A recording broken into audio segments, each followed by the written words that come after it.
Selamat petang, salam sejahtera. Isu hangat petang ini, Mahkamah arah Zahid bela diri atas 47 pertuduhan rasuah jenayah. Berita sepenuhnya, Ahmad Zahid Hamidi perlu membela diri dalam 47 pertuduhan jenayah pecah amanah, rasuah dan pengubahan wang haram yang dikaitkan dengan dana berpuluh juta ringgit daripada Yayasan Akal Budi. Bekas timbalan Perdana Menteri itu diperintahkan berbuat demikian oleh Mahkamah Tinggi Kuala Lumpur pagi tadi. Hakim perbicaraan Collins Lawrence Sequeira memutuskan bahawa pihak pendakwaan telah menunjukkan terdapat kes prima facie tertuduh perlu menjawab terhadap bekas Menteri Dalam Negeri itu melibatkan 12 pertuduhan CBT, 8 pertuduhan rasuah dan 27 pertuduhan pengubahan wang haram. Hari ini ditetapkan untuk keputusan pada akhir kes pendakwaan yang menyaksikan 99 saksi memberi keterangan dalam perbicaraan yang pertama kali bermula pada 18 November 2019. Susulan keputusan itu, Peguam Bela Hamidi Muhammad Noh memaklumkan mahkamah bahawa Zahid telah memilih untuk memberikan keterangan bersumpah daripada kandang saksi bagi peringkat pembelaan perbicaraan. Ini selepas mahkamah memberi tertuduh 3 pilihan untuk bertindak balas terhadap perintah membela diri. Pertama ialah memberi keterangan bersumpah dari kandang saksi. Kedua, untuk memberi kenyataan tidak bersumpah daripada kandang tertuduh. Dan ketiga, untuk berdiam diri. Pilihan pertama akan membuka tertuduh untuk disoal balas daripada pihak pendakwaan berhubung keterangan lisannya. Pada prosiding mahkamah terbuka pada pagi tadi, Sequeira memerintahkan Zahid membela diri terhadap 12 pertuduhan mengikut Seksyen 409 Kanun Keseksanaan, 8 pertuduhan mengikut Seksyen 18A dalam kurungan B Akta SPRM 2009 dan 27 pertuduhan mengikut Seksyen 4 dalam kurungan 1 kurungan E Akta Pencegahan Pengubahan Wang Haram, Pencegahan Pembiayaan Keganasan dan Hasil daripada Aktiviti Haram 2001. Hakim bicara juga menolak hujahan pembelaan sebelum ini bahawa Zahid berhak mendapat imuniti daripada pendakwaan kerana telah mendedahkan kepada pihak berkuasa mengenai Yayasan Kendalian Keluarganya Yayasan Akal Budi.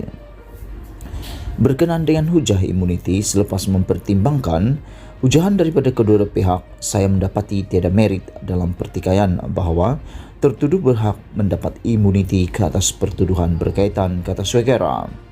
Menjelang akhir prosiding hari ini, Peguam Bela Hisham T. Poktek memaklumkan mahkamah bahawa Zahid akan menjadi saksi pembelaan pertama yang mengambil alih kandang saksi. Peguam itu juga memohon mahkamah mengusungkan hari perbicaraan peringkat pembelaan yang ditetapkan sebelum ini pada 28 hingga 30 Mac dan hingga 11 hingga 13 April dan hanya meneruskan perbicaraan pada 26 April.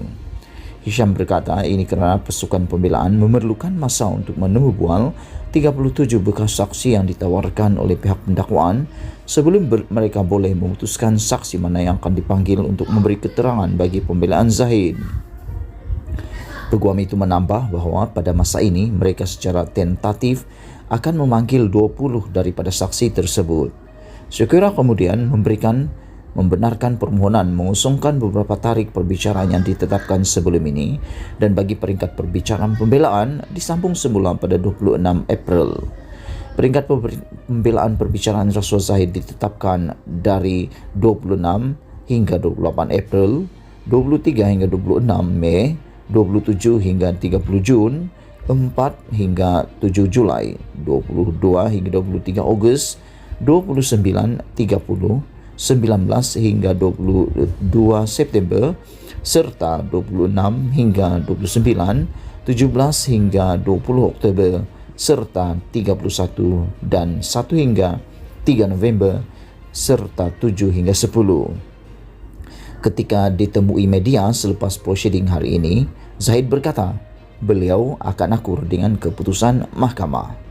Apabila peringkat perbicaraan perbelaan bermula, pasukan peguam saya akan menjalankan tugas mereka mengikut prosedur yang ditetapkan oleh mahkamah kata Presiden UMNO itu semasa sidang media ringkas di luar kompleks Mahkamah Kuala Lumpur di Jalan Duta hari ini. Timbalan pendakwa raya Rosella Rajaturan mengetuai pasukan pendakwaan. Bagi pertuduhan CBT, Zahid didakwa menggunakan dana itu untuk membuat 6 pembayaran bagi penggunaan kad kredit peribadinya, polisi insurans dan lesen kenderaan peribadinya, kiriman uang kepada firma guaman dan sumbangan kepada Persatuan Bola Sepak Polis di Raja Malaysia. Kesalahan itu didakwa dilakukan di cawangan Afin Bank Berhad di Jalan Bunus di luar Jalan Masjid India, Kuala Lumpur antara 13 Januari 2014 dan 23 Disember 2016. Di bawah Seksyen 409 Kanun Keseksaan, kesalahan CBT boleh dihukum penjara maksimum 20 tahun serta sebat dan denda.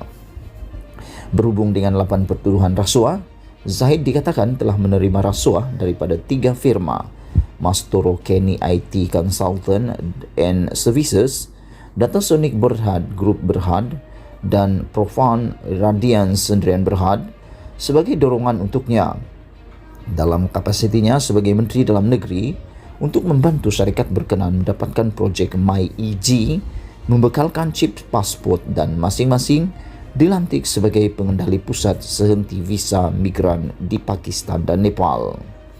Di bawah Seksyen 16 dalam kurungan E kurungan B Akta SPRM 2009. Kesalahan itu didakwa dilakukan di cawangan Maybank di Dataran Maybank di Jalan Marof, Bangsar, Kuala Lumpur antara 15 Julai 2016 dan 15 Mac 2018.